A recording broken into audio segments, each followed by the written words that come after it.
Salam semua, selamat pagi yang di Indonesia, selamat malam yang di Amerika. Ya, ada saudara kita yang gabung dari Amerika. Puji Tuhan kita boleh belajar bersama-sama hari ini. Saudara, sering kali, kita tuh mendengar banyak yang dipanggil, sedikit yang dipilih. Betul? Nah, hari ini kita mau belajar dipanggil dan dipilih. Itu maksudnya apa? Nah, kita buka dulu Yohanes 15 ayat 16. Yohanes 15 ayat yang ke-16. Apa itu? Silakan dibaca Yohanes 15 ayat yang ke-16. Ada enggak? Ayo, siapa ini yang buka Alkitab? Nggak ada? Nggak ada? Oke, saya baca ya di buku ya. Oh, Erik ada. Erik ada. Erik. Tapi tak tahu. Oh, ya udah, enggak apa-apa. Koden bacain ya. Yohanes 15 ayat 16. Bukan kamu yang memilih aku, tetapi akulah yang memilih kamu. Saudara, kalau mendengar apa yang Tuhan Yesus katakan ini, bukan kita yang memilih Tuhan. Oh, terima kasih Erik. Nggak pulang balik papan, ketemu orang tua. Ini Erik asal balik papan. Ada di Surabaya sekarang. Saya ulangi.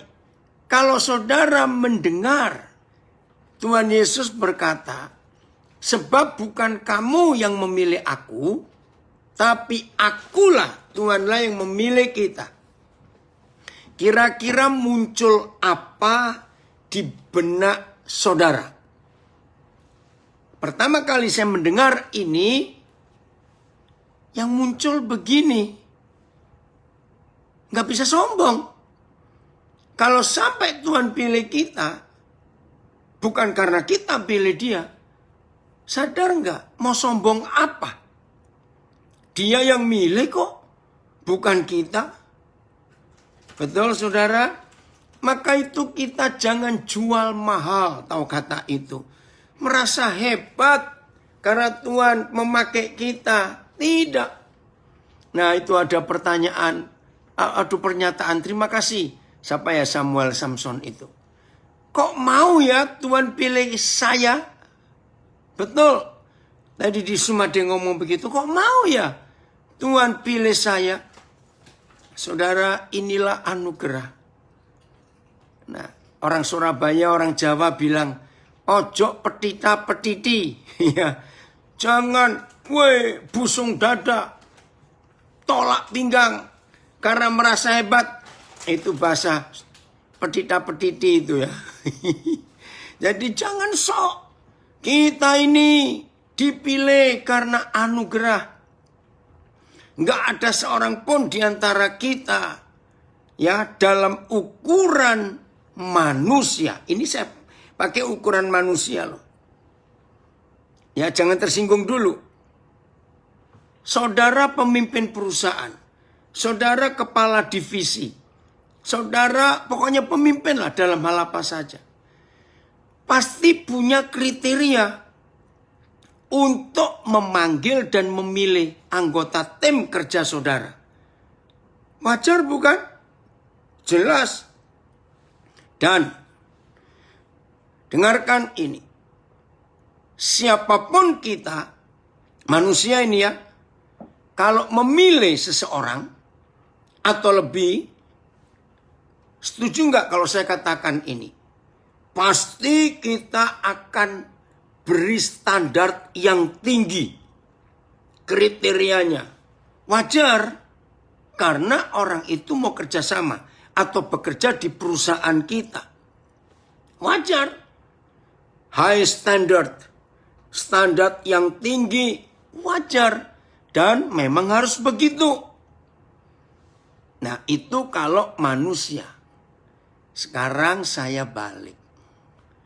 Jadi seharusnya kalau Tuhan memilih tim kerjanya, percaya nggak standarnya pasti jauh lebih tinggi daripada standar manusia. Waktu kita akan memilih tim kerja kita. Kira-kira ya atau tidak? Jelas. Nah, sampai di bagian ini, ya, sampai di bagian ini, tolong, kira-kira sampai di bagian ini, saudara dan saya sehebat apa, sepinter apa, sekaya apa, tolong jawab. Bisa nggak yang ada pada kita ini memenuhi standar surga? Maaf.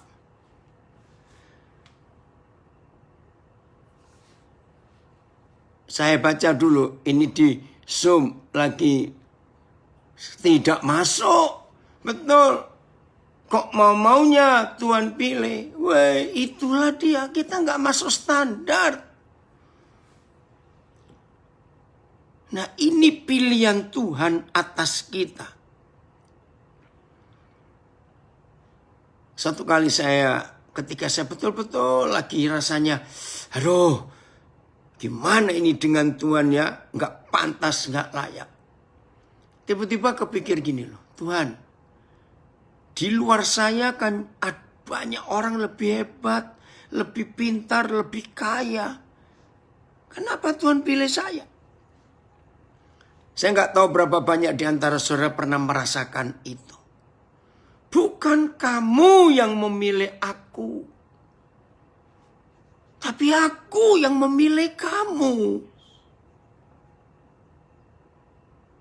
Saya belum tahu. Terima kasih. Ini rekan saya Mbak Tuhan Jeffrey. Tidak memenuhi standar. Betul. Aduh Tuhan. Nggak cocok, kita nggak cocok. Terima kasih Bapak. Terima kasih. Terima kasih. Maka itu saudara, kalau ada di antara kita bisa sombong di hadapan Tuhan, aduh, kita ini nggak tahu diri betul-betul.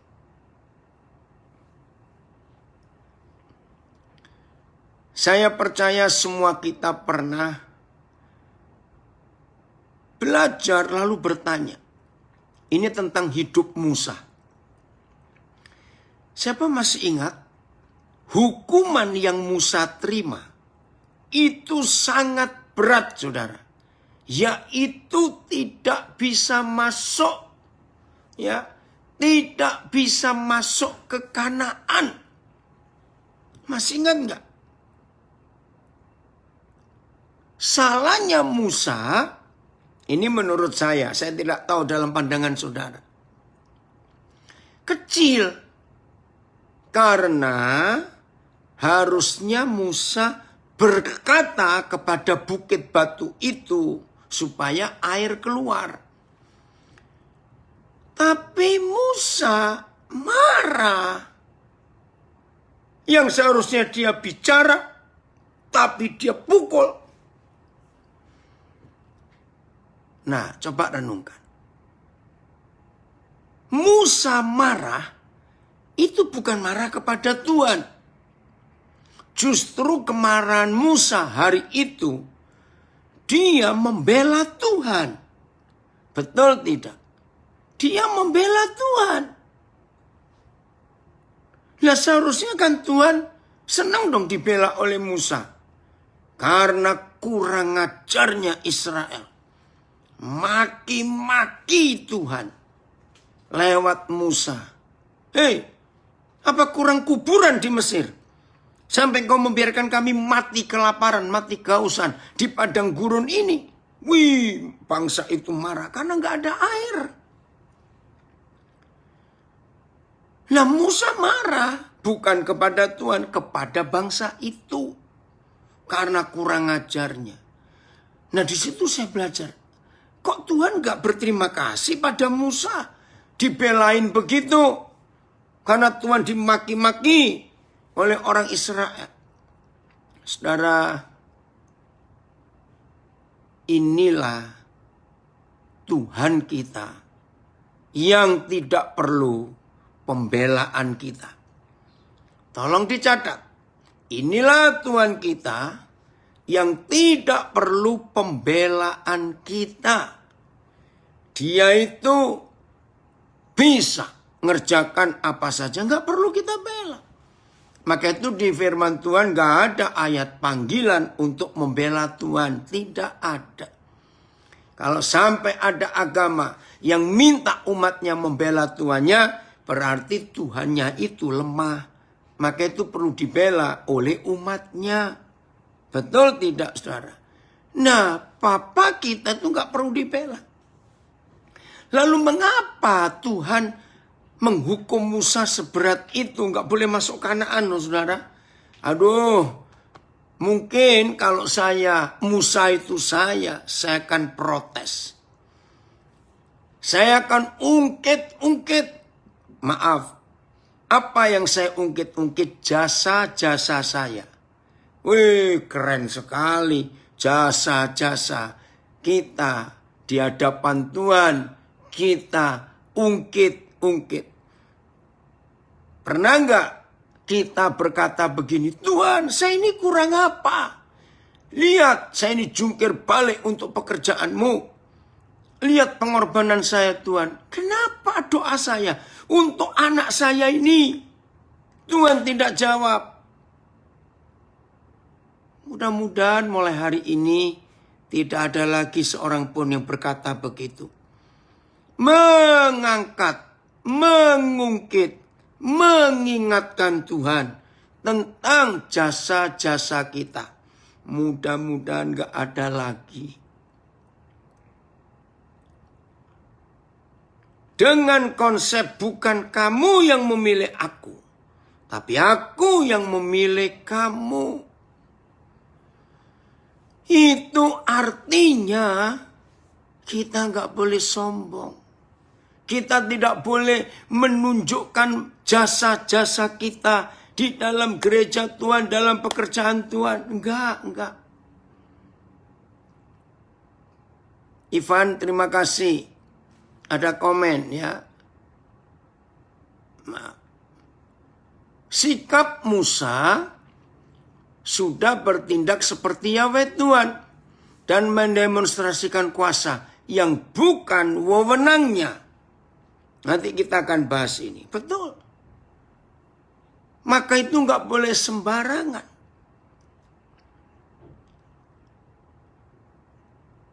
Lihat,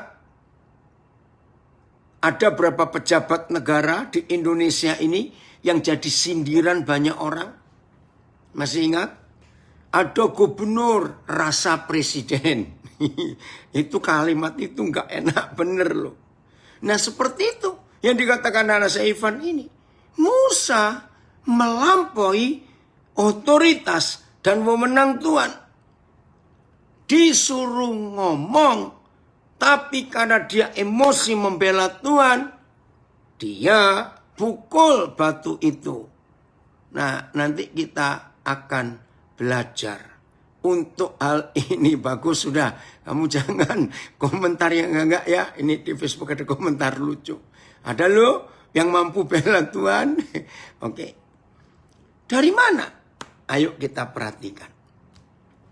Saudara, seorang pemimpin itu sangat dihargai lewat kata-katanya. Saya ulangi, seorang pemimpin itu sangat dihargai lewat kata-katanya. Nah, dalam bahasa Jawa ada istilah itu untuk raja-raja. Sabdo Pandito Ratu. Itu dalam bahasa Jawa. Sabdo itu artinya firman, sabda ya dalam bahasa Jawa. Pandito itu punya otoritas. Nah itu dari Hindu ya. Pandito dari situ keluar kata pendeta. Artinya orang yang punya kuasa, punya otoritas. Ratu itu raja.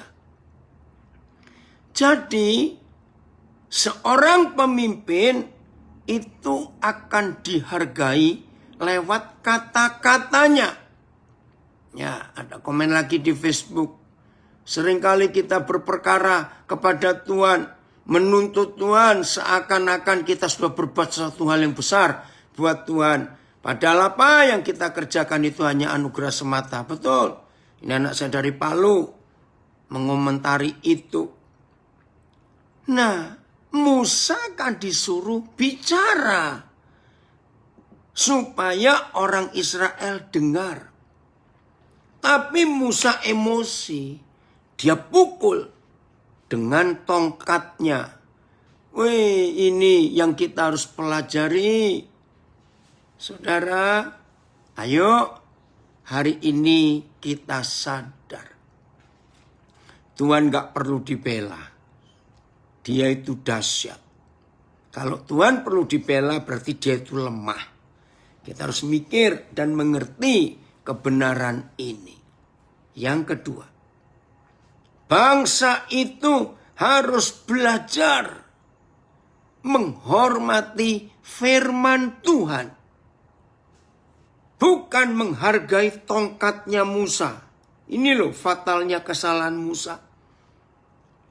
Lalu, betul Jo, Tuhanlah pembela kita.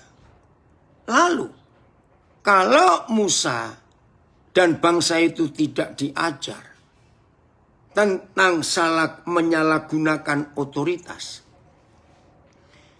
Maaf, suatu kali Musa bisa emosi lagi enggak? Bisa, namanya manusia. Nah, kalau hari itu Musa tidak diberi pelajaran, wah, celaka sekali. Apa celakanya? Ketika suatu kali, entah kapan, sejak peristiwa disuruh bicara, tapi dia pukul dan air tetap keluar. Suatu kali Musa emosi. Wih, jengkel dengan bangsa itu. Bukan emosi kepada Tuhan, tidak, kepada bangsa itu. Dalam keadaan dia emosi, dia pakai tongkatnya. Ini cuma pikiran saya saja. Karena waktu saya ngajar sekolah minggu, banyak hal-hal yang saya nggak mikir, tapi anak-anak itu mikir. Bisa nggak begini Musa? Dalam keadaan emosi, dipukul di kepalanya, tek, dengan tongkat. Jadi monyet kamu. Yang satu bilang jadi kuda kamu. Yang satu jadi burung kamu. Ngerti nggak ilustrasi ini? Bisa saja Musa menyalahgunakan tongkat itu.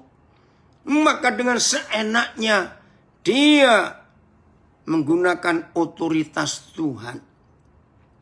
Tapi dengan pelajaran itu Musa sadar bahwa tongkat itu tidak boleh dipakai sembarangan tanpa seizin yang punya otoritas. Ini luar biasa. Keluarga, Papa senang kamu gabung belajar bersama-sama hari ini. Nah, di antara semua yang terjadi dengan Musa hari itu sehingga terima hukuman yang besar dan sangat berat. Dengarkan saudara. Dan tolong bagikan ini kepada siapapun yang berkata, aku hamba Tuhan. Begini. Pernah nggak dengar ada orang berkata, oh kalau dia itu karunianya kesembuhan. Oh, kalau yang itu karunianya nubuat. Oh, kalau yang itu karunianya ini. Yang lain lagi karunianya ini. Wih, saudara, itu kalimat yang berbahaya. Tidak ada seorang pun, saudara perhatikan, yang berhak untuk memiliki karunia-karunia itu. Semuanya milik Tuhan. Yang dipercayakan. Ya, dengar. Semua karunia, apa saja yang pernah kita lihat di hidup hamba-hamba Tuhan, itu tetap milik Tuhan. Bukan milik kita. Ingat itu baik-baik. Jimmy, Papa senang kamu gabung. Ini anak saya sudah berapa tahun nih, Papa nggak tahu kamu. Ada di mana kamu Jimmy? Jimmy Antau ini. Seneng papa, nanti kamu kontak ya. Nah, karunia itu bukan milik kita. Itu semuanya milik Tuhan. Ya, aduh. Siapa ini? Emmanuel Iwel dari Els. Papi lupa nak. Nanti kontak ya. Jadi kita harus tahu. Nah, begini. Tapi kan aneh. Tuhan minta Musa berfirman kepada gunung batu itu. Supaya air keluar. Tapi ketika Musa emosi dan Musa pukul, air kan tetap keluar. Nah, ini bahayanya. Kalau ada hamba Tuhan tidak menyadari bahwa kuasa itu tetap milik Tuhan, karunia itu milik Tuhan. Begini kebenarannya. Air tetap keluar dan mengalir. Bukan karena Musa yang hebat. Saya ulangi, air tetap mengalir. Bukan Musa yang hebat. Woi, ketika Roh Kudus menunjukkan saya rahasia ini, saya bersyukur, Papa, terima kasih. Air itu mengalir. Bukan karena Musa hebat. Tapi karena kurang lebih ada 4 juta orang. Dari mana saya bisa berkata 4 juta orang?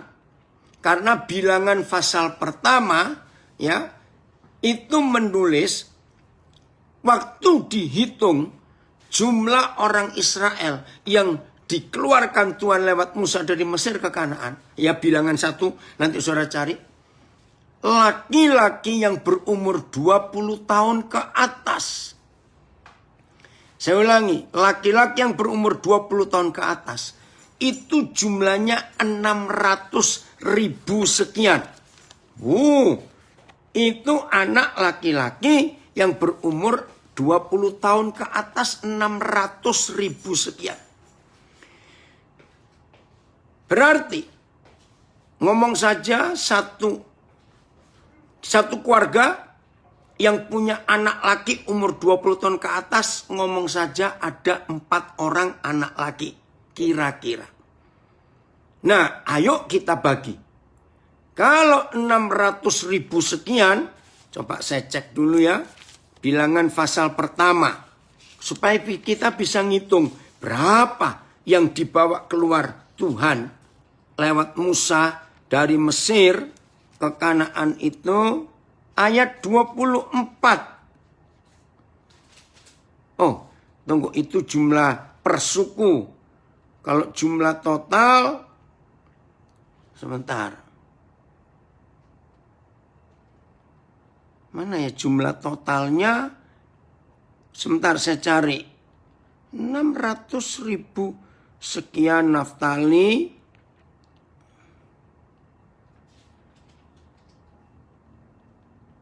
Oh, ayat 46. 45, 46. Coba lihat bilangan 1. Jadi semua orang Israel yang dicatat menurut suku-suku mereka, yaitu orang-orang yang berumur 20 tahun ke atas dan yang sanggup berperang di antara orang Israel, berjumlah 603.550 orang. 603.000. Bayangkan. Belum adik-adik perempuan, belum kakak-kakak perempuan. Ya, nah saya hitung. Kalau anak laki-laki yang berumur 20 tahun ke atas, itu 4 orang milik satu keluarga. Nah, 600.000 dibagi 4 itu berapa? 150.000. Berarti ada 150.000 keluarga. Papa mama. Belum oma opa.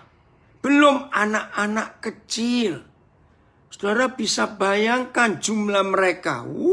Sebesar itu. Ngerti ya? Nah, bayangkan bangsa sebesar itu nggak ada air minum.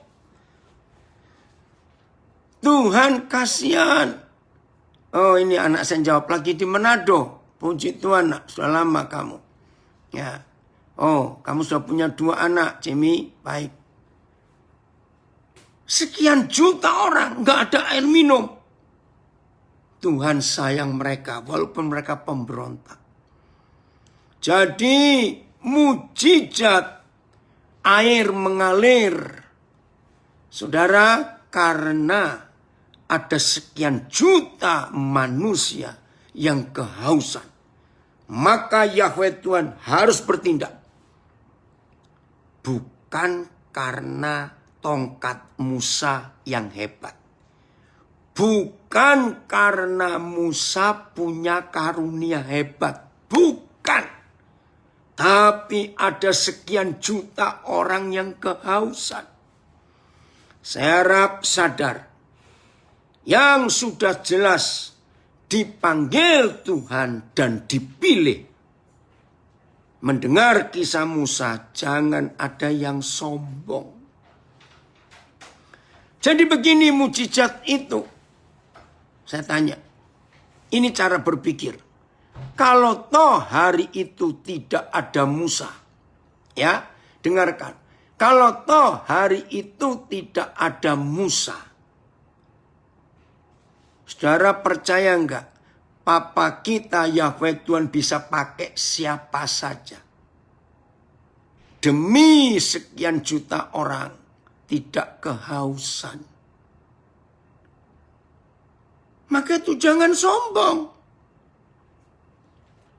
Lihat, saya lupa di Injil mana. Orang-orang Farisi marah-marah. Karena orang ribut, anak-anak kecil memuji-muji Tuhan. Terus mereka berkata, hei Yesus, suruh diam itu orang-orang. Ribut saja.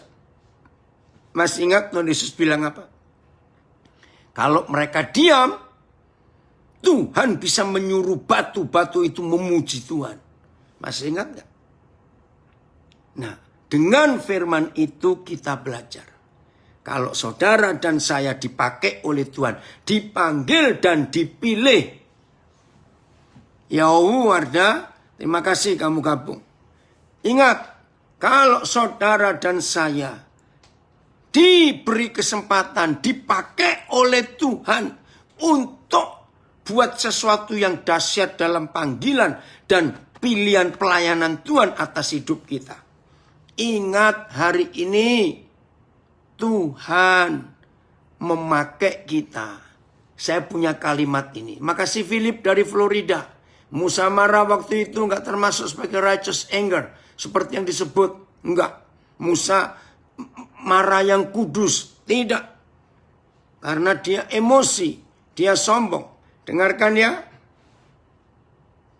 Menurut firman ini, kalau tidak ada manusia di situ, nggak ada hamba Tuhan, nggak ada orang yang terpanggil dan terpilih.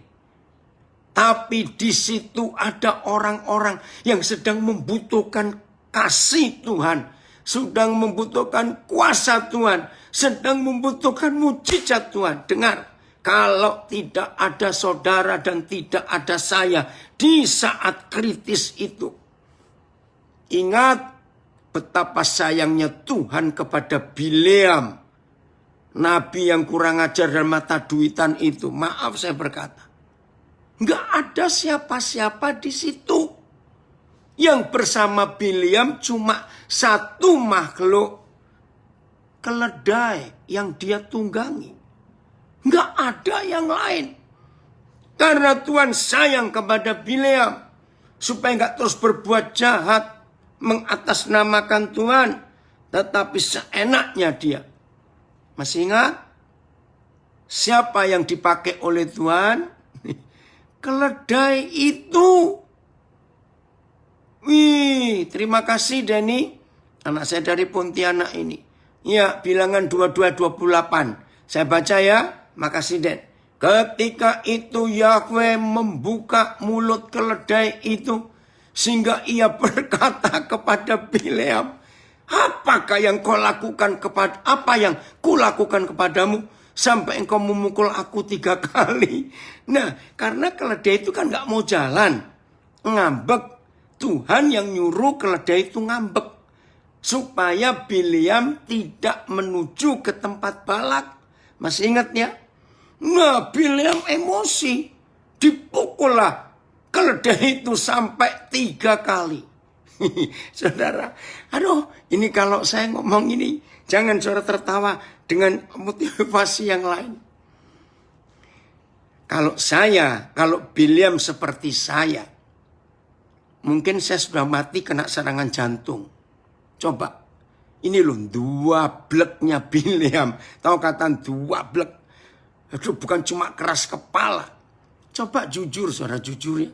Ayo kita yang wajar ini. Naik keledai, nggak ada yang lain. Tiba-tiba keledainya yang kita naiki noleh ke kita terus ngomong. Kalau saya langsung jatuh, kagetnya luar biasa. Ih, keledai ini bicara. Loh, betul tidak? Tapi Biliam itu keras kepala. Keledai ngomong, dia bisa nyaut. Wih, maka itu tinggal lari keledainya Pak Filipus. Boro-boro sempat lari, saya percaya nggak sempat lari kita. Mungkin bisa kejang-kejang itu. Wih, siapa nggak kaget keledai bisa ngomong. Nah, saudara-saudara, rekan-rekan saya, hamba-hamba Tuhan. Ayo hari ini, kalau saudara dan saya dipanggil dan dipilih, bukan karena kita hebat, bukan. Karena ada orang-orang yang sedang butuh Tuhan saat itu. Dengar kalimat ini. Dan kebetulan, dengar, kebetulan saudara dan saya ada di saat itu. Betul, kalian bisa kena serangan jantung dia. Dengar ya, lewat Musa ini saya belajar. Kalau saudara dan saya dipakai oleh Tuhan, dipanggil dan dipilih. Lalu kita bisa membuat hal-hal yang hebat, hal-hal yang besar. Ingat, bukan karena kita hebat, bukan karena kita baik. Kebetulan, saya pakai istilah ini. Kita ada di situ. Karena kalau nggak ada kita, nggak ada orang lain pun, Tuhan akan pakai apa saja. Saya nggak berkata pakai siapa saja. Amos, terima kasih. Ini anak saya dari Nabire yang pelayanannya mencari anak-anak yang terbuang di pasar, di jalanan, di terminal. Ini gabung di Facebook. Terima kasih Amos. Papi senang kamu gabung. Sekarang ada berapa anak yang kamu tampung di rumahmu? Anak-anak yang gak ada keluarga, gak tahu dari mana. Ya, terima kasih Tuhan memakai Amos Yeninar ini. Jadi ngerti sekarang saudara, jangan sombong. Karena Tuhan punya rencana yang luar biasa. Ini anak saya Tovan Langi, dia hamba Tuhan. Di Sulawesi Utara juga. Betul papi, Tuhan bisa pakai siapa saja. Tapi perlu diingat, dalam perjanjian lama Tuhan tidak pernah memilih sembarangan orang. Tapi pilihan itu dikhususkan. Tuhan beda dengan PB, siapa saja. Nah, inilah yang harus kita perhatikan. Terima kasih anak saya dari Brisbane. Kita hanya harus rendah hati untuk panggilan Papa. Puji Tuhan. Jadi semua kita harus menyadari bahwa Tuhan kalau memakai seseorang, maka karunia dan kuasa itu bukan milik orang itu. Bukan milik saudara dan bukan milik saya. Itu tetap milik Tuhan. Tongkat itu tetap Tuhan yang punya. Musa tidak boleh pakai sembarangan. Tidak boleh sesuai keinginan Tuhan. Jadi kalau saudara dan saya dipanggil dan dipilih, jangan sombong. Semuanya karena Tuhan. Sebentar, tadi di Facebook, siapa ini saya lupa. Ya, coba sebentar. Ya, betul. Senta Tuhan tidak melihat Musa lagi saat itu, tapi Tuhan melihat orang Israel yang begitu banyak. Sehingga Tuhan membuat air keluar dari batu? Iya, karena mereka kehausan. Terima kasih Mike. Jumlahnya 603.550 orang. Oh, puji Tuhan. Ya, ini Kian K. Siapa ini? Papi lupa ini kamu. Dari Medan. Oh, puji Tuhan. Jelas ya? Ayo kita kembali ke Yohanes 15 ayat 16. Dipilih, dipanggil dan dipilih untuk apa? Ya. Puji Tuhan. Wow, so true. We are chosen, yet humble to be part of His work. Thank you. Ya, kita harus merendahkan hati untuk dipakai menjadi bagian dari rencana Tuhan, pekerjaannya. Oke, saya baca lanjut. Yohanes 15 ayat 16. Dipanggil dan dipilih untuk apa? Bukan kamu yang memilih aku, tetapi akulah yang memilih kamu. Lihat kalimat berikut. Dan aku telah menetapkan kamu. Menetapkan. Wih, ini luar biasa. Oh, ini anak saya jawab. Ada 12 anak yang ditampung di rumahnya. Anak-anak yang terbuang. Puji Tuhan. Ya, terima kasih. Amos, berjuang terus ya. Untuk anak-anak itu. Kami bersama kamu, Amos. Tuhan menolong. Saudara lihat kata menetapkan. Oke. Terjemahan versi membaca dengan mudah. Bukan kamu yang memilih aku, tetapi akulah yang memilih kamu. Dan aku telah memberi pekerjaan ini kepadamu. Ada yang bisa nayangkan The Message atau The Passion dari bahasa Inggris? Kita mau bongkar kata menetapkan. Itu apa? Ya, di sini versi membaca dengan mudah, memberi kamu pekerjaan. Ada? Coba. Kita harus melihat ini. Ya Ivan, Amos ini luar biasa. Ya. Menolong, menampung anak-anak itu di Nabire. Itu Amos, ada saudaramu anak papi juga yang di Brisbane. Memberikan ucapan selamat untuk pelayananmu. Ada enggak yang bisa bukakan saya? Bahasa Inggris The Message atau The Passion? Atau terjemahan yang lain?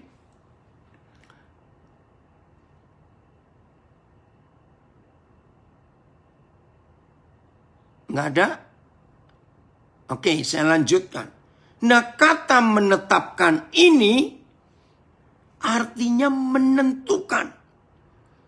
Dipanggil dan dipilih, lalu ditetapkan. Terima kasih Mike. Ini terjemahan apa? Amplified? Ya, Amplified ya. Saya akan baca. You have not chosen me. Jelas, kamu nggak memilih aku. But I have chosen you. Dan aku yang memilih kamu. And I have appointed you. Appointed. Ya, menetapkan. I have planted you. Aku yang merencanakan untukmu. Ya. That you might go and be wrong. Ini planted, appointed. Ya. Terjemahan dari Amplified. Oke. Sadar enggak? Setelah Tuhan panggil kita, lalu dia memilih kita, enggak cukup hanya sampai dipilih, tapi ditetapkan.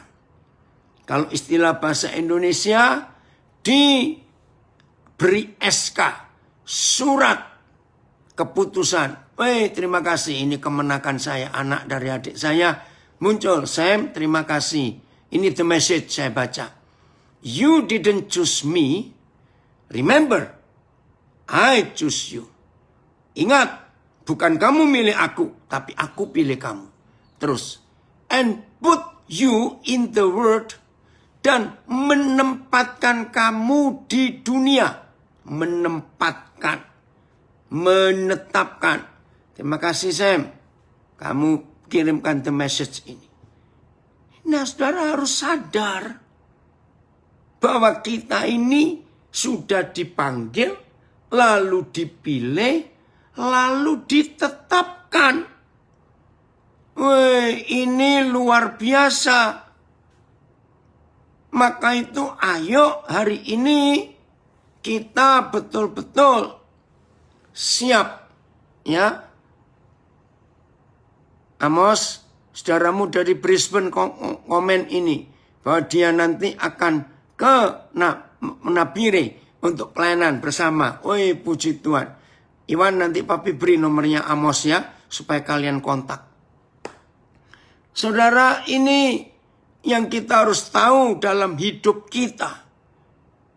Bahwa dia memanggil kita, dia memilih kita, dia menetapkan kita. Oke, saya baca dulu the message. Ordain, ya ada yang nambahkan kata ordain sebentar. Siapa ini? Oh ya, Ivan, terima kasih. Mentabiskan, ordain, melantik kalau dalam bahasa pemerintah. Saya lanjutkan the message ya. I choose you and put you in the world to bear fruit, untuk menghasilkan buah. Ini ketetapannya. Terus, that will not spoil. Dan kamu gak sia-siakan, gak dimanjakan. As fruit bearers, sebagai orang yang menghasilkan buah. Maka ada jaminan. Whatever you ask the Father in relation to me, He gives you. Jadi minta apa saja yang ada hubungannya, ada urusannya dengan aku. Nah, ini yang banyak disalah mengerti. Karena dalam bahasa Indonesia kalimatnya begini. Aku telah menetapkan kamu supaya kamu pergi dan menghasilkan buah. Dan buahmu itu tetap. Supaya apa yang kamu minta kepada Bapa dalam namaku, diberikannya kepadamu. Nah, ini sering disalahgunakan. Wih, kalau gitu minta apa saja. Boleh ya? Tunggu dulu. Terjemahan the message. Saya baca lagi.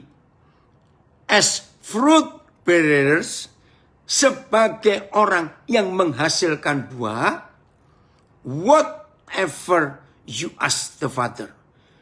Apa saja yang kamu minta kepada Bapa.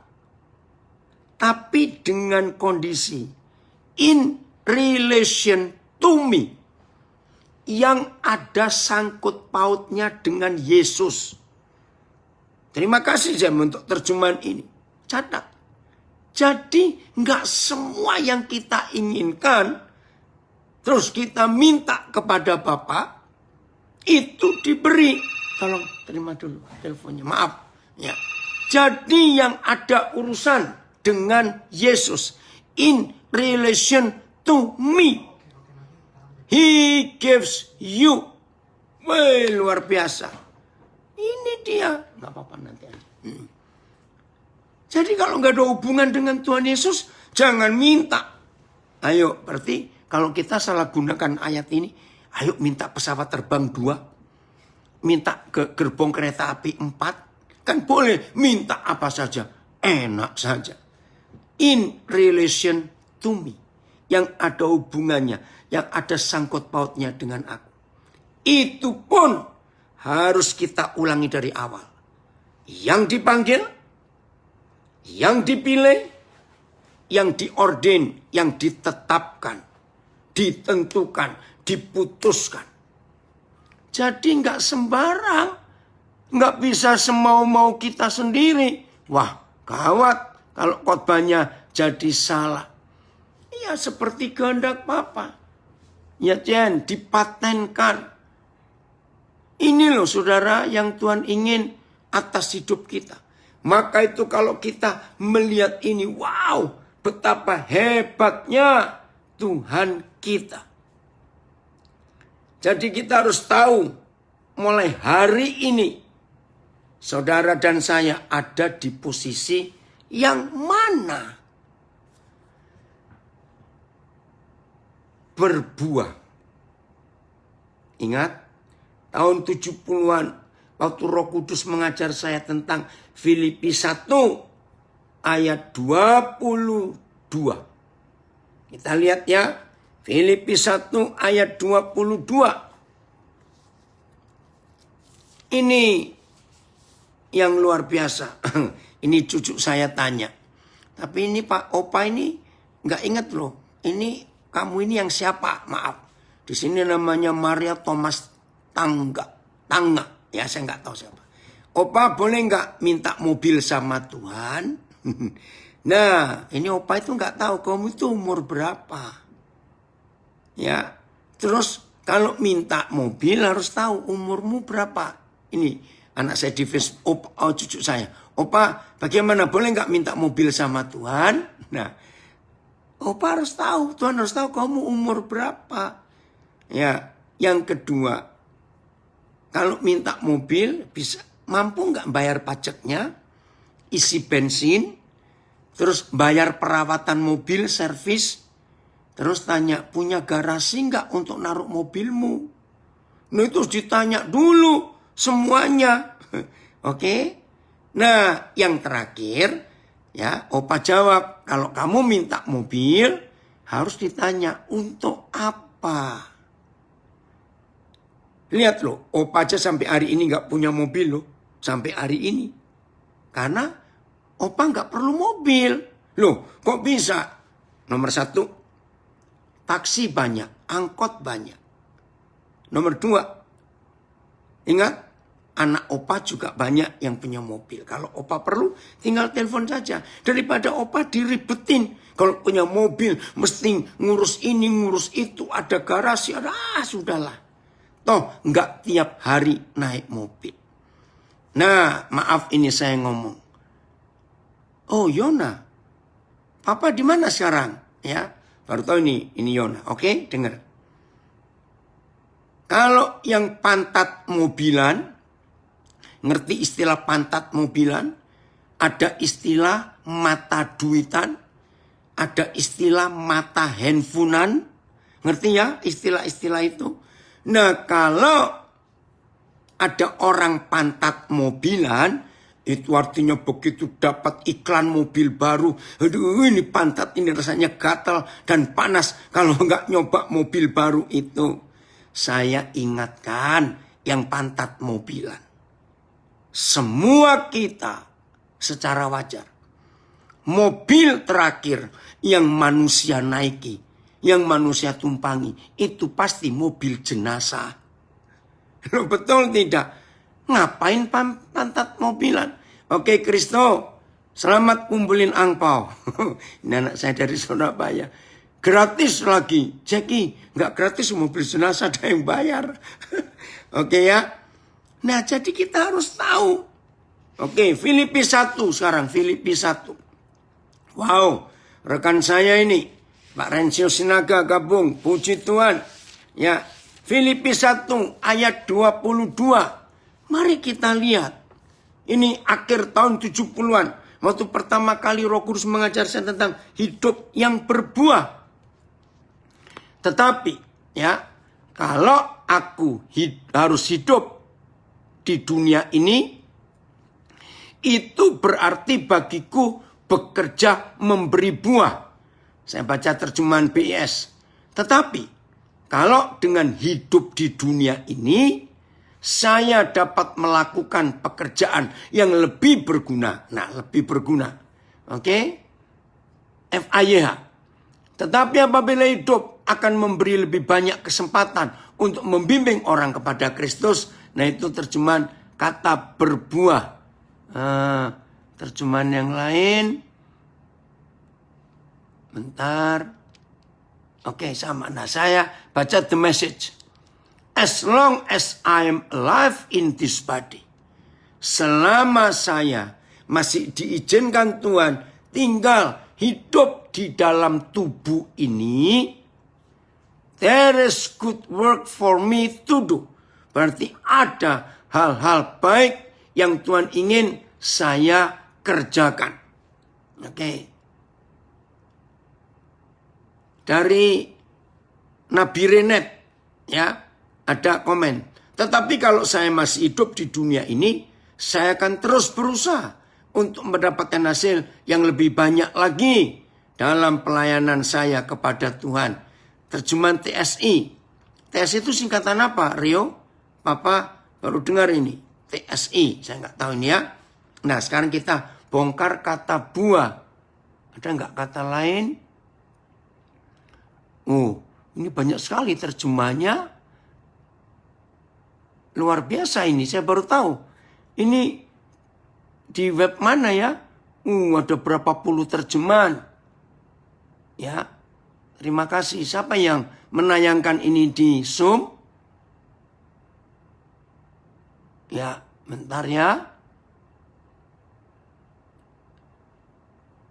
Mana? Oh, Erik. Tuh. Rick, Koden baru tahu ini. Ada berapa macam terjemahan ini. Bagus sekali programnya ini ya. Oke, saya lanjutkan. Supaya kita tahu hidup ini untuk apa. Ternyata untuk menghasilkan buah. Nah, ini masih ada hubungan dengan Yohanes 15 ayat 16 tadi.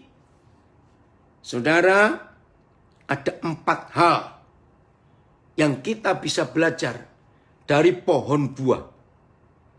Saya ulangi, ada 4 hal yang kita bisa pelajari tentang pohon buah. Nomor 1 ini yang paling penting. Tidak ada pohon buah yang pernah tahu rasa buah yang dihasilkan sendiri. Karena tidak ada pohon buah yang pernah makan buahnya sendiri. Yang makan kita atau tetangga kita. Ini luar biasa. Saya baca ada komen di Facebook. Firman Yohanes 15 ayat 16 sungguh sulit dimengerti sebelumnya. Pasti Tuhan sudah tahu tentang kita.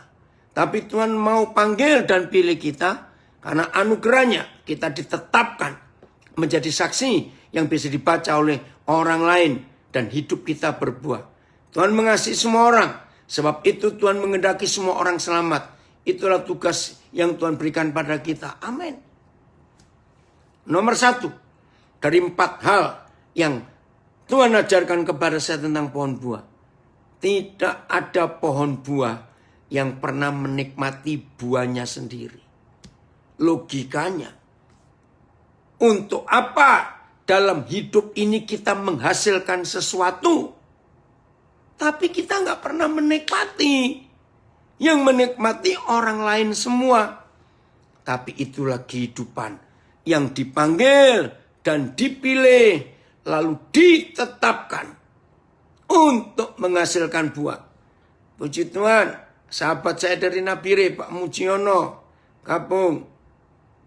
1. Jadi saudara jangan pernah menuntut Tuhan untuk kita bisa menikmati hasil yang Tuhan kerjakan lewat hidup kita.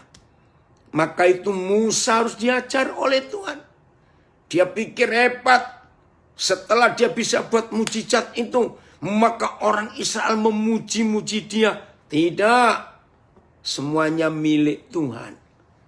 Musa tidak boleh menikmati hasil jeripayanya. Dia melayani bangsa yang tegar tengkuk, kurang ajar, pemberontak itu. Tidak. Maka itu rekan-rekan pelayan, jangan merasa sudah hebat pelayanan kita. Lalu kita bisa menikmati. Tuhan tolong dong berkati aku Tuhan. Aku kan sudah capek-capek melayani Tuhan. Masa Tuhan gak memberi aku sesuatu? Ini loh konsep yang salah. Sehebat apa saja Tuhan pakai seorang di antara kita.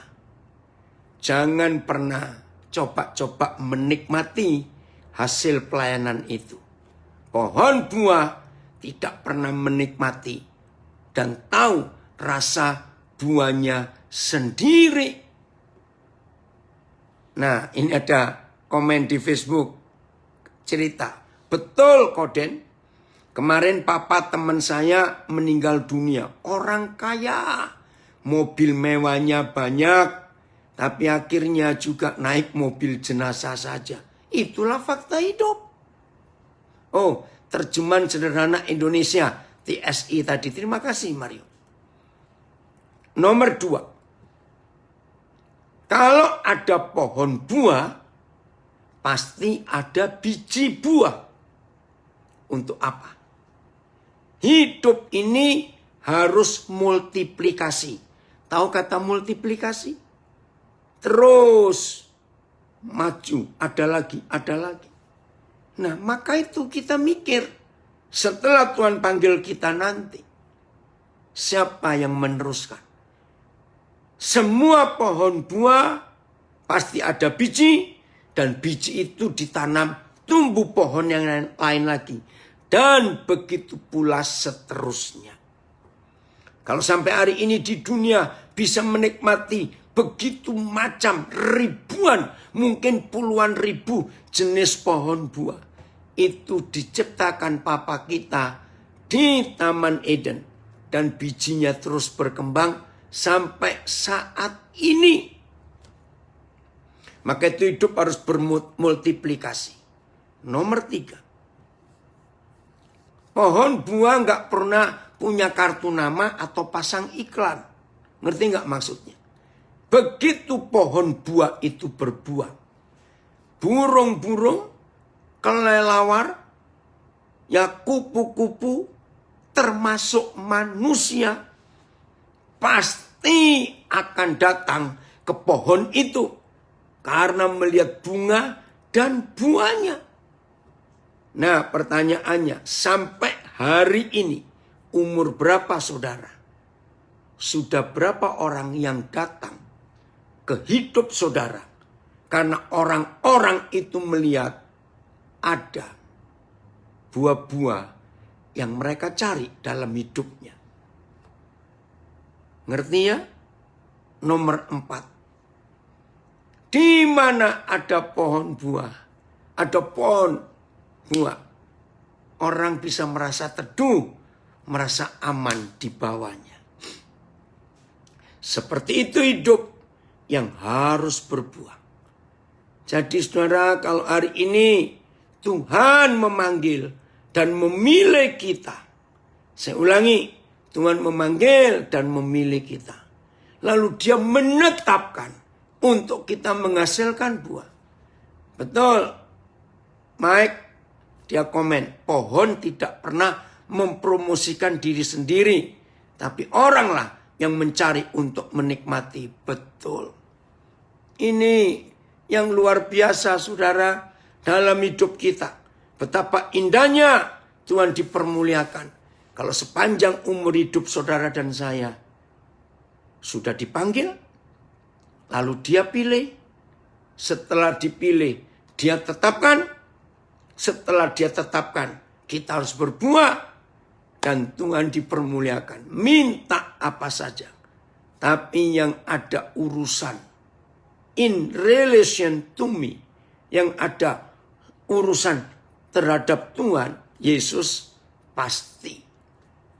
Tuhan akan menyatakan dirinya lewat kita. Oh, ada kesaksian dari anak saya di Pontianak. Saya baca. Ini anak saya ini punya pelayanan yang unik. Ngumpulkan orang-orang gila di jalan. Saya dengar khotbah Papa di HP, khotbah 7 tahun yang lalu. Tentang yang terhina dalam Alkitab. Yaitu Matius 25 ayat 40 sampai 45. Saya nggak usah baca. Akhirnya membuat saya merenung. Siapa yang paling hina di kota Pontianak? Akhirnya saya ambil keputusan. Melihat di sekitar saya, ternyata ada orang-orang yang terhina, yaitu orang-orang gila. Dan sampai ambil keputusan, buka yayasan, dan mengambil semua orang-orang di tiap gang dan di jalanan. Dan sekarang puji Tuhan, saya bisa mengerjakan proyek Tuhan ini. Dan saat ini lagi tahap pembangunan, karena tempat yang lama sudah ditutup, karena didemo oleh sekelompok intoleran di kota Pontianak. Puji Tuhan. Ini dia. Martin. Puji Tuhan. Aman ya kamu gak kena banjir ya? Di Pantura. Ya. Jadi jelas ya saudara. Ayo mulai hari ini. Kita betul-betul tidak pernah takut untuk menghasilkan buah. Ya, supaya nama Tuhan dipermuliakan. Dan tidak ada urusan untuk kepentingan kita pribadi. Tidak. Semuanya untuk kemuliaan Tuhan. Oh, ini yang Tuhan inginkan. Oh, makasih Mike. Ayat 7 ya, dari versi membaca dengan mudah. Tetaplah tinggal di dalam aku dan ikutilah ajaranku. Jika kamu melakukan itu, mintalah apa saja yang kamu kehendaki, maka kamu akan menerimanya. Syaratnya tinggal di dalam Yesus dan mengikuti ajarannya. Nah, seringkali pendeta pun salah khotbah. Jadi saudara, menurut Yohanes 15 ayat 7, mintalah apa saja. Tunggu dulu rekan-rekan hamba Tuhan. Harus punya dua kondisi. Satu, tinggal di dalam Yesus. Dua, menuruti ajarannya.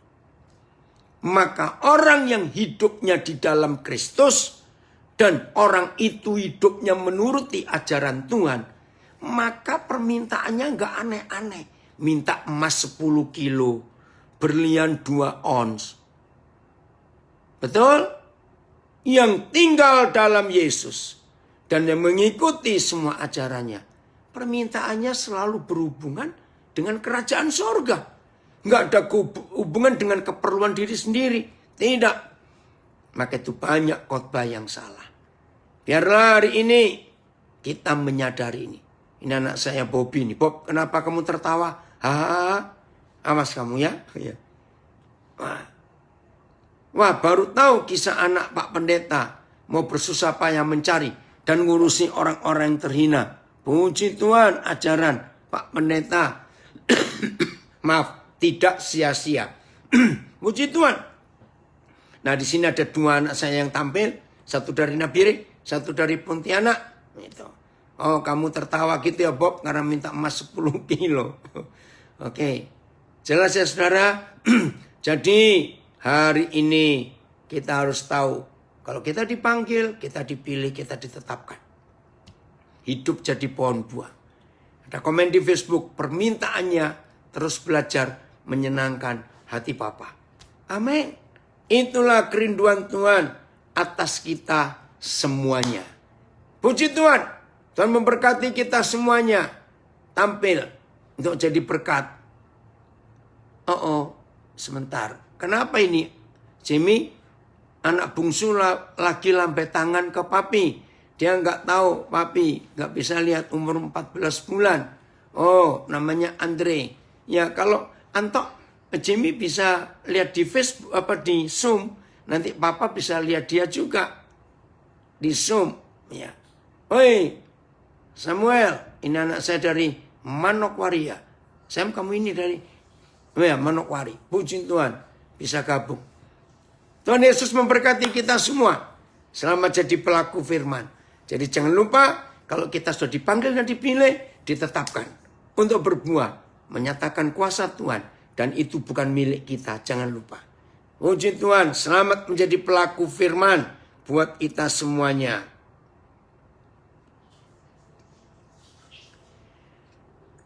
Oke Ben, siapa ini hostnya? Ya. Oke, makasih Kak Den. Sama-sama. Baik, Bapak Ibu. Bagi saudara yang mau bertanya, silakan saudara bisa langsung bertanya. Nanti setelah ini kita kasih kesempatan untuk Pak Dori bersaksi ya. Oh iya, bagus. Oke, silakan Bapak Ibu yang mau tanya. Ya, sambil nunggu. Kemudian yang di 1 Korintus 1 itu ayat yang ke-26 sampai 31. Itu kan juga bicara tentang panggilan itu. Ingat saja bagaimana kita waktu kita dipanggil itu. Iya, betul. Menurut ukuran manusia, kita ini siapa? Atau saya baca ya? Boleh. Untuk meneguhkan aja Pak Den. Ingat saja saudara-saudara bagaimana keadaan kamu ketika kamu dipanggil. Menurut ukuran manusia, tidak banyak orang bijak. Tidak banyak orang yang terpengaruh. Tidak banyak orang yang terpandang. Tetapi apa yang bodoh bagi dunia dipilih Allah Amin. untuk memalukan orang-orang yang berhikmat. Dan apa yang lemah bagi dunia dipilih Allah untuk memalukan apa yang kuat. Dan apa yang tidak terpandang dan yang hina bagi dunia dipilih Allah.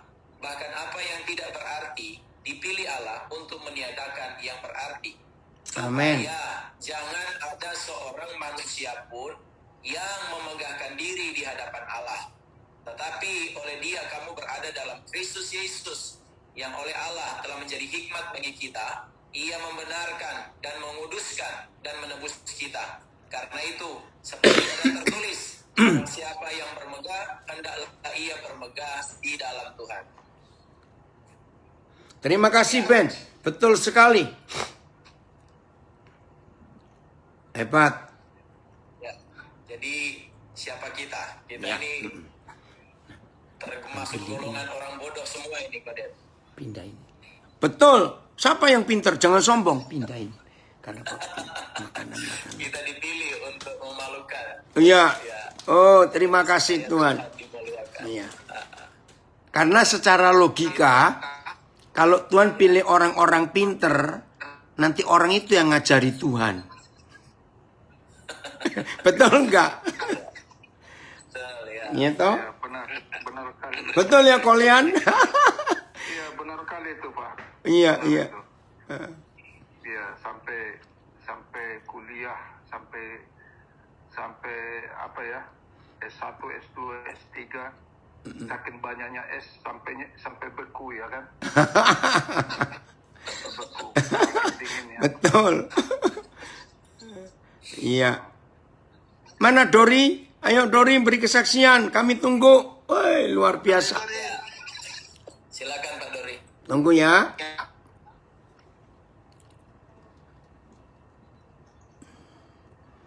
Mana belum muncul Pak Dorinya? Belum diambil itu apanya Pak Dori. Oh. Dibuka, Pak Dori dibuka itunya. Mute-nya, Audionya. audionya dibuka. Sebentar, coba tak lihat dulu anunya. Mana ini?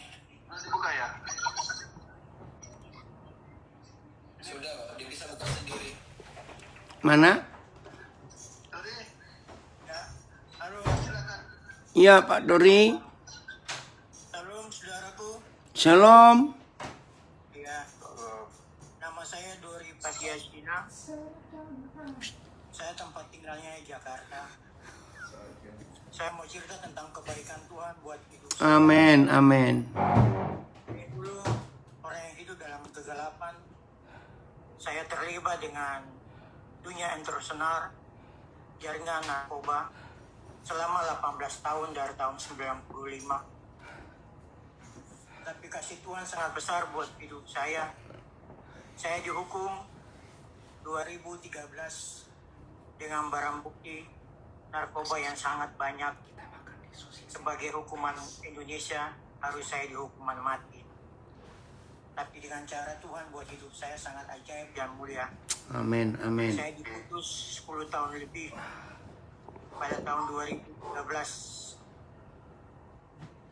Saya terus ditahan di Cipinang. Saya sudah di Cipinang. Saya dioper lagi ke Medaeng. Saya dioper ke Medaeng tanggal 27 Desember tahun 2013. Dalam kehidupan saya di Medaeng hampir 1 tahun, kehidupan saya tidak lebih baik. Tapi hidup saya lebih lagi seperti kayak di luar. Akhirnya saya bikin masalah lagi di Medaeng. Saya dibuang lagi ke Probolinggo. Tetapi kehidupan saya masih hidup lama saya. Sudah di Probolinggo saya lagi buang ke Kalisosok yang sekarang disebut Porong. Saya hampir 2 tahun di situ. Saya bikin masalah yang sangat berat buat hidup saya. Akhirnya saya dibuang ke LP Waru, Malang, tanggal 1 2016. kehidupan saya mulai dirubah oleh Tuhan di situ tahun 2016. Saya bersyukur dengan hukuman 10 tahun lebih, saya boleh jumpa Tuhan dalam penjara. Amin. Ya mungkin sebagian dunia lihat bahwa itu tempat kutukan, tapi Tuhan bisa bikin tempat kutukan menjadi berkat dan buah bagi hidup saya. Puji Tuhan. Bagi keluarga saya, banyak orang yang saya menangkan hidup mereka di dalam. Saya bersyukur dan saya bangga punya Allah kayak dia. Dan saya, kehidupan hukuman saya 10 tahun, saya mesti pulang tuh 2023. Tetapi Tuhan dahsyat buat hidup saya. Saya berani untuk tinggalkan kehidupan lama saya. Tuhan bertindak buat saya. Tuhan kasih pulang saya 2020 bulan 3 tanggal 28 Oktober. Itulah kehidupan yang Tuhan punya kasih dan kemurahan buat hidup saya. Dan saya ada sampai saat ini bukan karena gagah dan kuat saya. Semua karena kemurahan dan kebaikan Tuhan. Anugerah yang Tuhan berikan buat kehidupan saya. Saya Amin. bersyukur, saya bangga punya Tuhan seperti dia. Dan sampai saat ini, saya tetap punya kerinduan. Sebelum saya mau pulang tahun 2020, 1 tahun saya pulang buat Tuhan. Saya bilang buat Tuhan, karena saya di LPL Waru itu, saya sebagai ketua gereja, tetapi saya tiap hari ngepel gereja. Masalah saya buat Tuhan, kalau Tuhan izinkan saya pulang tahun 2020, kasih saya gereja yang 100 orang jemaat ke bawah. Puji Tuhan.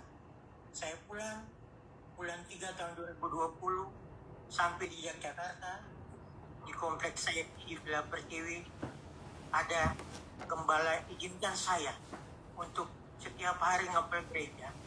Dan itu saya bersyukur apa yang saya minta Tuhan lakukan buat hidup saya. Dan saya tetap pegang prinsip bahwa saya tetap melayani Tuhan yang isi kerja tiap pagi. Nyap. Itu kerinduan saya, Tuhan sudah jawab. Karena Tuhan sudah bayar hidup saya pada jalan kebenaran. Itu saja yang saya nyatakan, kebenaran Tuhan dan kemuliaan Tuhan buat hidup saya dan keluarga saya. Dan saya boleh berkumpul dengan keluarga saya lagi. Yang saya tinggalkan mereka 7 tahun lebih. Tapi Tuhan kasihnya luar biasa buat saya dan keluarga saya dan anak-anak saya. Terima kasih, Tuhan Yesus memberkati. Luar biasa kesaksian Pak Doni. Sudah punya cucu Pak ya? Saya sudah punya cucu 2, Pak. Sudah 2 ya. Ya. Kok nggak ditunjukkan ibunya ya? Ibu sama. Ma, Perkenalkan dong. ini istri saya orang Pekalongan, Pak. Pekalongan. Orang dulu orang Muslim. Oh iya. Oh dari Muslim ya sebelumnya ya. Ya. Salam kenal Bu. Salam kenal ya Bu. Wah, kok gelap? Nah, itu dia. Coba digolekkan handphonenya Pak. Supaya dia agak lebar. Iya. Ya, selamat pagi, selamat siang Bu. Bu Dori, nama siapa? Saya Ibu Nama Ningsih. siapa Bu? Oh iya, Bu Ningsih ya. Ibu Ningsih ya namanya aja masih kental dengan itu ya. Jadi ini juga dulu saya ajak dia masuk Kristen, Pak. Tapi saya didik dengan pola pikir saya. Bahwa saya punya pola pikir kalau dia sudah masuk Kristen, hidup saya selamat. Padahal itu iblis, Pak. Saya untuk bisa uji otak saya. Dan ini istri yang sangat luar biasa, Pak. Iya. Dia boleh dihukum, dia tetap mencintai. Wah, luar biasa. Iya. Iya. Tergenap itu Amsal di 30 itu istri yang takut Tuhan itu aduh luar biasa lah memang. Saya juga Kristen nggak lama juga Pak. Saya juga dari Buddha. Iya. Ya saya juga dari penyembahan berhala. Ya saya juga Buddha. Nah makanya saya begitu gigih sekarang menginjili. Ada juga dari Muslim saya menangkan untuk Tuhan di kota ini. Ada dari Buddha udah banyak kita menangkan. Saya 4 tahun, saya perubahan hidup di LP Malang itu 4 tahun 3 bulan, Pak. Saya menangkan 9 jiwa, Pak. Wah, puji Tuhan. Di dalam penjara sampai sekarang, saya punya penaruhan saat itu masih ikut Pak Andreas, Pak. Dan itu Tuhan pakai saya kekurangan dan kelemahan untuk menjadi berkat yang buang seperti Bapak dan firman tadi itu. Ya. Iya. Itu bukan karena saya, Pak, tapi karena Tuhan pakai saya, Pak. Ya luar biasa. Amin, amin. Iya. Tuhan yang luar biasa, Pak. Iya. Iya Tuhan Yesus luar biasa. Dahsyat, Pak. Iya, luar biasa. Biasanya Pak di LP itu kalau sudah ada putusan banyak istri-istri yang bawa surat cerai Pak. Tapi puji Tuhan anak-anak Tuhan yang di gereja baik Eko maupun juga Pak Dori itu begitu sekian lama tahunan tapi tetap istrinya setia. Tetapi kebanyakan teman-teman yang lain di lapas yang di itu begitu ada putusan langsung istri datang bawa surat cerai. Itu sehingga membuat mereka di dalam down, sehingga mereka putus asa, sehingga mereka kembali lagi kehidupan yang lama. Itu seperti itu. Ya. Tapi istri saya selama ini dihukum tidak pernah kasih kabar, Pak. Tapi dia berjuang, Pak. Dia berjuang walaupun jadi pembantu, tapi dia bisa hidup tempat, Pak. Luar biasa Tuhan buat dia, Pak. Ya. Wah, Bu Ningsih luar biasa imannya, supportnya. Kami bangga. Sekarang anak-anak umur berapa aja, Pak Dori? Yang perempuan sudah nikah, Pak. Satu yang kembarnya umur SMA kelas 3, Pak. Ada di Jakarta juga semua? Ya, itu waktu saya ketangkap itu, Pak. Itu keluarga bawa ke Ambon, Pak. Oh, jadi yang kembar di Ambon sekarang? Ya, kemarin Natalnya datang di sini, Pak. Kumpul sama kita. Anak-anak Oh. dan cucunya. Ya, yang satu lagi yang bungsu? Marco sini, Marco. Oh, yang bungsu ada di rumah sekarang. Ini yang dari TK nih, Pak. Saya masuk, dia masih umur TK, Pak. Sampai sekarang SMP, Pak. Marco, apa kabar? Aduh, ganteng ini anaknya. Cita-citamu apa, Marco? Cita-citamu apa? Masih nih. Ganteng kayak Papa Daniel gantengnya. Kayak Papa Daniel Lian. Iya. Ya, Pak, itu. Mana lo? Kok nggak? Mana si Marco-nya? Lari dalam malu, Pak, orangnya. Masih udah kelas berapa itu? Nah, ini SMP kuping sekarang, Pak. Marco.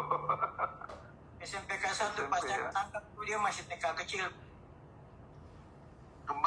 Kemarin bersama dia Pak Daniel dengan Pak Dori dengan Eko Pak kita ke Kontras dan ke Dirjen Pemasyarakatan Pak. Oh, Marco ikut kemarin. Bukan Pak Dori. Oh, Dorinya. Oke. Ya, dari hasil pertemuan kami dengan Kontras Pak, di mana kemarin keluarga dari Dendi, keluarga yang diperlakukan tidak manusiawi oleh oknum tentara itu, kemarin Denpom sempat telepon ke keluarganya Pak, untuk memulai di proses Pak. Jadi dari kami laporkan ke Kontras dan Kontras bertindak untuk disampaikan ke Denpom dan Denpom langsung telepon ke keluarganya Pak. Puji Tuhan. Ya supaya ada keadilan kepada mereka. Jadi mereka padahal sudah lihat kan mereka dipukuli seperti pencuri. Iya. Jadi itu padahal dia tidak mencuri, dia cuma karena membela seorang anak yang dikerjakan di panti pijat, tetapi dia dituduh melarikan diri gitu loh. Sehingga dia karena kekuatan uang yang pemilik dari panti pijat itu menyewa para oknum-oknum tentara untuk melakukan itu. Bahkan dipukuli di terminal itu Pak. Dan itu di terminal Lanungsari Pak. Ajosari. Iya, Karena waktu iya. itu dia mau belikan tiket untuk dipulangkan perempuan itu. Karena perempuan itu pun di bawah usia di bawah 18 gitu. Dia sudah dipekerjakan di tempat patung pijat gitu loh. Puji Tuhan. Perjuangan Pak Andreas luar biasa. Ya. Oke. Terus kalau yang di permasalahan itu Pak, yang dari orang Iran yang di mana dia sudah bebas bersyarat, tetapi dia harus punya izin tinggal dari imigrasi. Sudah berapa bulan ini tidak ada jawaban. Waktu itu saya sempat telepon ke Dijen, itu dikatakan menunggu lagi, tetapi kemarin saya katakan bagaimana menunggu Pak, kasihan mereka di dalam penjara supaya mereka bisa keluar dari penjara bebas dan bisa tinggal di Indonesia karena dia kan bebas bersyarat. Jadi dari Dijen langsung menanggapi, nanti 2 minggu lagi dia akan berikan jawaban. Nah, Puji Tuhan. Iya. Saya katakan kepada Dijen, saya bilang tolong saya diberikan nomor orang imigrasinya. Kalau tahu saya akan temuin orang imigrasinya sejauh mana mereka supaya surat izinnya diizinkan untuk tinggal. Karena penjaminnya sudah ada, penjamin dari kedutaan sudah ada, penjamin dari Indonesianya sudah ada. Jadi tidak ada lagi untuk tidak diberikan surat izin tinggal di Indonesia selama dia proses PB itu. Oke. Baiklah kalau begitu perjuangan. Nah, bagi saudara-saudara yang gabung di Zoom, IG dan FB, kalau ingin tahu banyak tentang pelayanan Pak Andreas di hampir semua penjara di Indonesia, nanti bisa kontak ya. Lewat siapa ini ya? Ya siapa yang sudah bisa hubungi di antara kami semuanya, nanti telepon Pak Andreas. Atau teleponnya Pak Andreas ditulis di di Zoom supaya kita semua bisa mengikuti. Bisa enggak? Ya bisa Pak. Bentar, atau saya diktekan ya. Bentar, saya punya di sini enggak ini? Karena handphone saya tiga dipakai semua. Bentar. Atau dia mau nulis? Oh, enggak ada saya di sini. Ya. Diktekan Pak Andreas. Iya Pak. Tolong ya pelan-pelan dicatat yang di Zoom, IG dan FB. Ini nomornya Pak Andreas. Ya, Pak Andreas.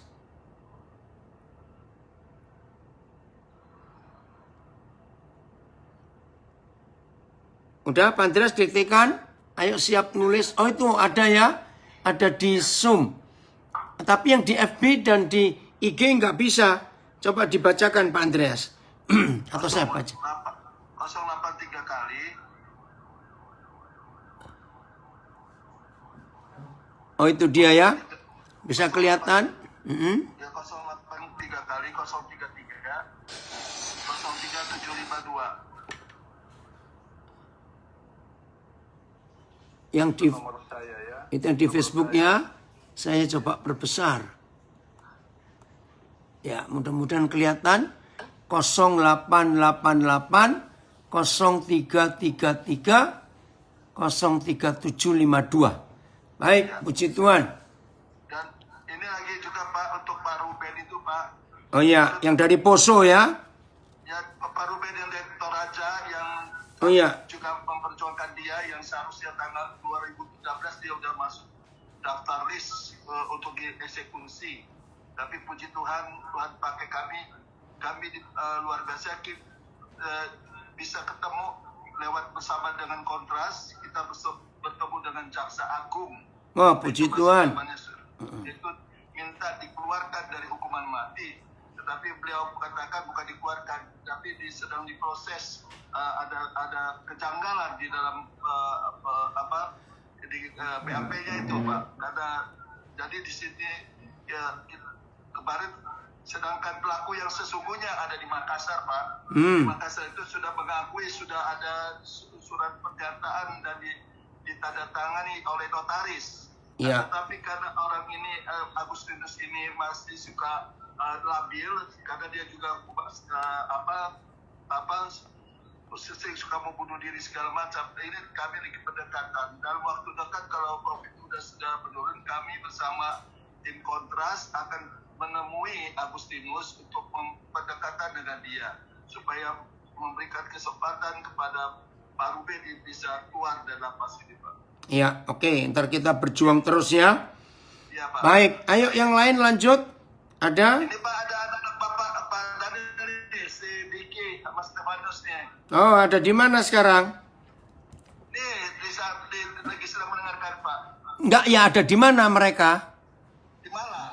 Oh, di Malang. Ya, mana? Oh, itu dia.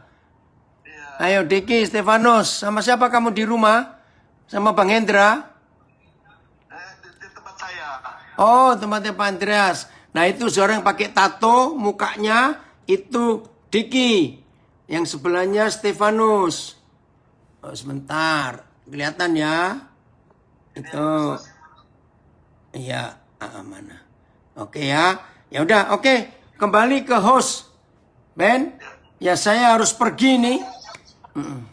Ya, Koden, nanti kita akan tutup, minta Pak Daniel Lian untuk tutup dalam doa ya. Iya, ayo. Silakan Pak Daniel.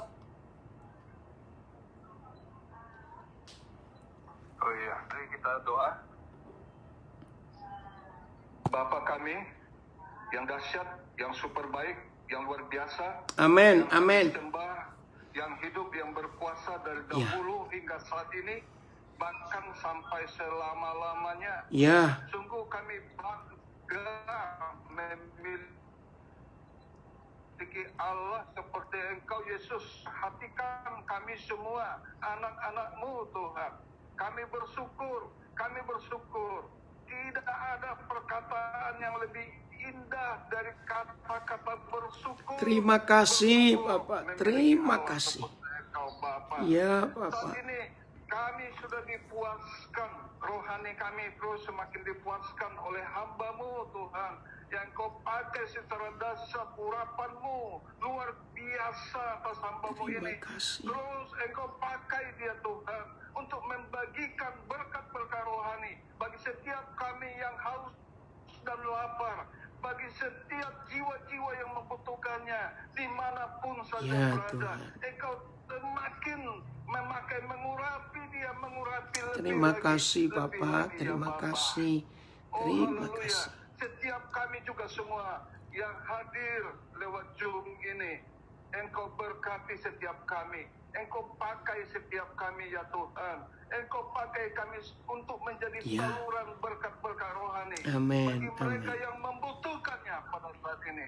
Dan juga kami sudah dipuaskan lewat dengar kesaksian dari Pak Dori juga ya Tuhan, Ya, yang boleh pakai itu. memotivasi kami, menginspirasi kami, semua yang hadir di Zoom ini. Oh haleluya, terima kasih berkati setiap kami, untuk kami juga dapat memberkati orang-orang Amin, lain yang amin. ada ya Tuhan. Oh terima kasih Yesus, Engkau selalu bersama dengan kami, dimanapun kami berada, apapun kami perbuat, bila Engkau selalu bersama dengan kami. Ya, Kami Tuhan. ini tidak ada apa-apanya tanpa Engkau Yesus. Tanpa Engkau kami ini tidak ada apa-apanya. Engkaulah yang dahsyat dan luar biasa. Bersamamu kami mau menerangi bumi ini. Ya. Kami mau menerangi sekitar kami. Amin, amin. Glowing in Terima the dark. kasih. Kami mau bersinar di kegelapan. Inilah kerinduan hati kami yang terbesar di hadapan-Mu Tuhan. Sebentar kami akan berpisah. Dan kami akan ketemu lagi di lain kesempatan.